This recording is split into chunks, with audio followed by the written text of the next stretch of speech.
I'm just going to start with the conversation about just my leadership journey, right? And I'll speak to it from the context of scholarship practitioner, kind of learner context, right? So from a scholarship perspective, I have a doctorate in management and org leadership. So I've studied leadership for a very long time, published a thesis, talked to the value of Scrum to organization that's available out in the ether. Lots of articles that I have published in Forbes. So I've been studying leadership for a very, very long time. And as a practitioner, founded several companies and been in different leadership roles. One of my key passions is 5 Saturdays, which is an initiative that I started to help high school students learn about leadership, learn about coding, about agile. And then also I've had several corporate leadership roles. But then also as a learner, right? I mean, I'm always in community, attend conferences, podcast, read lots of books, have lots of conversation with these beautiful, bright people that we have, present today. And then also I've written several books about leadership in different ways. The latest is Generative Leadership to Thrive. So that's kind of like my context around being engaged and involved, in leadership itself. But when I think about generative leadership and the context, so my definition of what that means is a human-centered practice focused on co-creating the conditions for people and teams to thrive. That's my definition. And when I look at some of the industry leaders and what they've been saying about it, you look at Peter Senge, who is really big into learning organizations. He is really big into systems thinking. So he's talking about, let's build learning organizations where leadership and members are participating. And then look at Margaret Whitley and look at her books. And in her book, she said, Leadership and the New Science, learning a century of complexity, learning in a century of complexity. So what she's talking about is self-organization, emergence, and co-creation. Right. And I think hopefully you're beginning to see a theme here. And we look at Ron Westrom and you look at some of the stuff that he has written, the topology of organizational culture. So he's talking about high performing organizations. And, Satya Nadella, who is the CEO of Microsoft, when he got to Microsoft, he goes like, we just need to change the way things are. And so our people could be more engaged, empowered, and inspired teams. And then the Boston Consulting Group, they had a little thing that talks about leaders want to leave the world a better place, right? And so you can see there's a theme here about human-centered practice of really creating these awesome conditions for people and teams to thrive. That's the whole context about generative leadership. And why would we even care about this, right? And I tried to pull the lens back and say, like, let's look at the evolution of leadership. And let's look at the evolution of leadership through the different industrial revolutions that we have had, right? We've had 4 so far. And right now we're in the 4th, right? Which is, according to many industry leaders, they thought it started in about 2016. So it's been around for roughly about 8 years, and according to them. And so what we get in this 4th industrial revolution is, AI, which is a big topic globally. We have machine learning, robotics, these cyber physical systems of things that we could wear.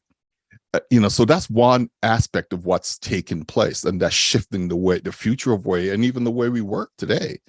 And then we think about how many generations are actually in the workforce, right? You have baby boomers, Gen X, Gen Y, Gen Z, and we all have a different way of how we want to lead or we want to be led, right? And so there's a lot of conversations around what's happening here and the need for a shift in the way we lead people. But then also we look at the VUCA context. Things have been volatile, uncertain, complex, dealing with a lot of ambiguity in the process as well. How will we lead in this space? And one of the things that I'm saying is like, the great man theory has been around forever, right? We're beginning to see a resurgence of that with a tremendous amount of authoritarianism that's happening in the world. And so I said, let's have less of that. We need less of that in this time with these different generations, the amount of complexity and uncertainty that we have, the different systems that we're working in. And let's amplify more of this generative leadership practice, right? Which is more human-centered and something that's really good for us. So one of the things I want to jump forward in is that we're going to, let me give you a little bit more context as well, right? When we think of generative leadership, I say that it's rooted in this habit and this practice called Ubuntu, right? And so when I think of Ubuntu, I think of it as that I see you, I value you, I welcome you. That's the context that I see you, the way Ubuntu is defined, because it says, I am because you are, I am because we are. So it gives us a sense of belonging as a practice. So when I think of Ubuntu, this is how I translate it, that I see you, I value you, and I welcome you. Then the other aspect that I've defined to make sure that Ubuntu is something that we could really lean into as business leaders is that, that we have patience and kindness. And it's exactly what I was talking about when I started, is that we have patience and kindness, we have safety, there's some resilience, and there's partnership. This is the other aspect of Ubuntu, the way that I've defined it. And the reason why all of this makes sense, right? The reason why all of this makes sense is that when we go from that big macro, from the fourth industrial revolution, the lens, and we come down to our organizations, what we're looking at is trying to navigate these three layers of leadership. And the way I think about them is that we have a foggy top, right? Trying to find clarity in the cloud, right? We have a fluid middle. Some people want to call it the messy or frozen middle. I'm saying they're trying to align strategy to execution. And then there's the flexible bottom, right? This is where you have all of the emergent leaders hanging out, the innovation teams hanging out, and they're ready to build the next generation. What generative leadership can do for an organization is that now we could have more adaptive strategies, a bit more flexibility in how we do things. We have adaptive operations, right? So all of the things we were talking about, agile and lean and these different principles, this actually applies. Gives us an opportunity to deliver value frequently and in a very positive way.